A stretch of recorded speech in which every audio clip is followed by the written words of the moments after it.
Começamos com a história de quando o mundo ainda era jovem, quando houve uma guerra nos céus e os imortais descobriram que tinham o poder de matar uns aos outros. Durante essa guerra, uma grande arma chamada Arco de Épiro foi perdida para o mundo humano. Os vencedores dessa guerra se tornaram os deuses, enquanto os derrotados se tornaram os titãs, agora aprisionados nas montanhas do Tártaro. Uma jovem virgem oráculo se levanta de seu sono. Seus companheiros lhe perguntam que visão ela teve e ela lhes diz que viu o rei Hiperion libertar os titãs de sua prisão. Ela acredita que o rei quer encontrar o Arco de Épiro para governar a humanidade. Naquele momento, o enorme exército do rei Hiperion marcha em direção aos portões e o próprio rei invade a cidade. O rei pede para ver o oráculo, mas o sacerdote o impede, advertindo-o de que ele incorrerá na ira dos deuses se não parar. Hiperion pede ao sacerdote que lhe diga onde estavam os deuses quando seu filho e sua esposa estavam morrendo e quando ele rezava todos os dias. Ele então começa a queimar o pobre homem por não lhe dar uma resposta convincente. Ele então proclama que acabará com o reinado dos deuses. Em algum lugar de uma vila helênica, Tel vive com sua mãe. Um dia, os guardas tocam os sinos e todos se reúnem no centro da aldeia. Um comandante chamado Hélios explica que Hiperion tomou o monastério de Sibil e que seu exército logo atacará o vilarejo, portanto todos devem evacuar para o Monte Tardus, atrás da grande muralha. Os aldeões começam a evacuar rapidamente, mas Teus e outros camponeses são forçados a ficar para trás por causa de seu sangue nobre inferior. Por causa disso, Teus entra em conflito com um dos soldados. Ele confronta 5 soldados ao mesmo tempo e consegue fazer o soldado Lisander refém. Hélio chega para negociar e promete a Teu que no dia seguinte garantirá a segurança dos camponeses, libertando assim Lisander. Hélio pede a Tel que se junte a ele, mas ele se recusa, afirmando que eles não são confiáveis e que descartariam seu povo quando quisessem. Tel então vai até seu mestre, um homem idoso, que lhe diz que não deixará a aldeia para morrer lentamente, mas que deseja morrer rapidamente nas mãos do exército de Hiperion. Ele incentiva Tel a pegar em armas contra o mal. Naquela noite, quando o velho vai dormir, ele sente uma presença e rapidamente se transforma em sua verdadeira forma, o deus Zeus. Seu perseguidor é sua filha Atena, que lhe pergunta por que ele passa tanto tempo influenciando Teus. Zeus admite que somente Teus pode liderar o exército de homens contra o exército de Hiperion, mas a escolha deve ser dele. Depois que o exército evacua os nobres de sangue nobre, ele deixa Lisander com outros comandantes para proteger os camponeses. Lisander, no entanto, mata os comandantes a sangue frio e corre para o rei Hiperion para se colocar sob seu comando. Hiperion não quer ter nada a ver com um traidor. Ele não está interessado nas mulheres, nas armas ou nas informações que Lisander ofereceu e só quer saber onde o oráculo está escondido, pois só ela conhece o Arco de Épiro. No final, porém, Hiperion decide manter Lisander com uma condição. Ele ordena que seus soldados o tornem estéril, pois o mundo não precisa que nasçam mais covardes como ele. No dia seguinte, quando Tel vai às colinas para praticar com a lança, ele percebe que sua aldeia está queimando. Ele corre para o local e encontra o exército de Hiperion atacando e matando os aldeões que foram forçados a ficar para trás. Ele também vê 2 soldados prestes a matar sua mãe. Teus ruge de raiva e mata vários homens na esperança de salvá-la, mas acaba sendo subjugado por vários homens. Em seguida, o rei Hiperion pega um punhal e corta a garganta de sua mãe diante de seus olhos. Ele então ordena que seus homens levem Tel para as minas de sal como escravo. Do Monte Olimpo, os deuses observam a legião de Hiperion destruir todos os monastérios em busca do arco. Zeus, no entanto, lembra aos outros deuses a regra de que eles não podem interferir a menos que os titãs sejam libertados, alertando-os de que, se ajudarem ou interferirem com os mortais, serão punidos com a morte.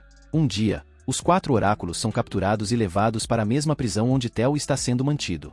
A oráculo virgem acidentalmente toca suas pernas e tem uma visão de Tel ao lado de Hiperion nas ruínas da Grécia. Ela então se dirige rapidamente aos outros prisioneiros e lhes diz que devem escapar naquela noite. À noite, enquanto os 4 oráculos realizam seu ritual, eles são interrompidos pelos guardas, que conseguem matá-los. 3 dos oráculos ficam para trás para proteger o oráculo da Virgem de quaisquer perseguidores. A mulher chamada Fedra também liberta Tel e os outros prisioneiros, e todos escapam da prisão. Na manhã seguinte, Stabus, um dos prisioneiros fugitivos, avista um navio mercante, então todos planejam roubá-lo e seguir para o norte para derrotar Hiper de uma vez por todas. No entanto, quando chegam para emboscar o navio, percebem que ele está cheio de soldados da Hiperion. Começa uma batalha em que eles estão realmente em desvantagem numérica. Apesar de Zeus ordenar que eles não interfiram, Poseidon salta do Monte Olimpo para o mar e cria uma maré tão forte que destrói tudo em seu caminho. Os soldados são arrastados junto com o navio, enquanto Teus e seu grupo são salvos por visões do oráculo. Mais tarde, Teus pergunta a Faedra o que mais ele viu em suas visões e ela lhe diz que ele terá de enfrentar Hiperion. Ela também lhe diz que viu um corpo. Teus lhe diz que sua mãe morreu recentemente. Faedra diz a ele que eles devem dar a ela um enterro adequado, como exige sua fé, e decide retornar à vila de Teus. Enquanto isso, Hyperion ordena que o Minotauro persiga o oráculo da Virgem e envia os outros soldados para emboscar qualquer pessoa na aldeia. Depois de enterrar sua mãe no templo, ele percebe que algo está preso na base da tumba, onde uma grande pedra está incrustada. Ao golpear a pedra com um martelo, ele descobre o desejado arco de Virus. De repente, da escuridão dos túneis, o menor surge e o ataca. Do lado de fora, até mesmo seus amigos são cercados pela emboscada.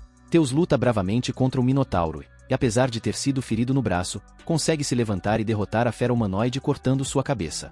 Em seguida, Teus sai e usa o arco de Vipirus para matar os soldados que cercavam seus amigos. Na manhã seguinte, quando acorda, encontra Faedra cuidando de seus ferimentos.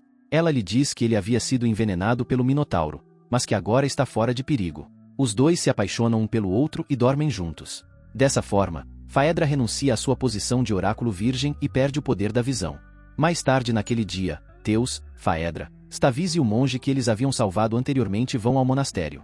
O monge fica furioso, pega uma espada e corre em direção ao local onde os homens de Hyperion iriam se vingar do que haviam feito, sem perceber que se tratava, na verdade, de uma armadilha.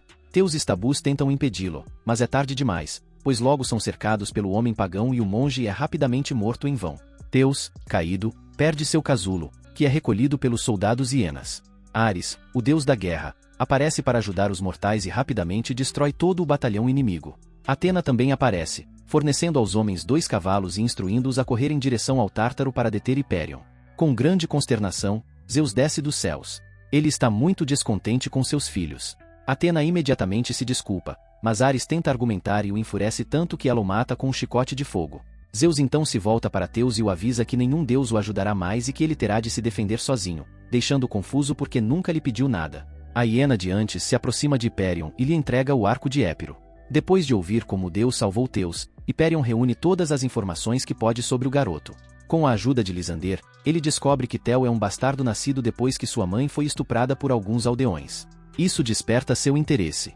Por outro lado, quando chega à Grande Muralha, Tel conhece Hélio imediatamente. Em seguida, ele é levado ao conselheiro-chefe. Tel lhe diz que o arco está agora em poder de Hyperion e que eles devem selar os portões e se preparar para a guerra. O conselheiro-chefe não acredita nele, nem acredita que os deuses existam, então ele simplesmente se recusa. De repente, eles são informados de que um mensageiro foi enviado pelo rei Hyperion para discutir os termos da paz. O enviado do rei estranhamente pede a palavra a Teus.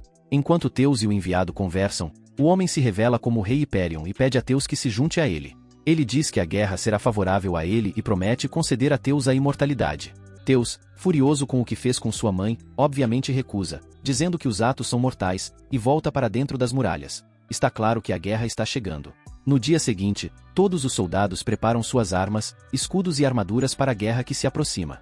Do lado de fora dos portões da Grande Muralha, milhares de soldados da Hyperion também estão prontos. Hyperion marcha à frente de seu exército e dispara seu arco. Com uma única flecha, ele consegue derrubar os enormes portões da Grande Muralha. Os soldados estão assustados e alguns jogam suas armas no chão na esperança de se renderem. Em meio ao caos, Teus sobe nas muralhas e acalma os soldados perturbados. Ele faz um discurso e diz que se render agora significaria entregar não apenas suas vidas, mas também suas almas. Ele então lidera o pequeno exército contra o inimigo que se aproxima, levando um grande número de soldados com ele. Começa uma grande batalha na qual muitos homens morrem. Durante a batalha, o rei Hyperion passa orgulhosamente pelos portões e vai até o topo da Grande Muralha.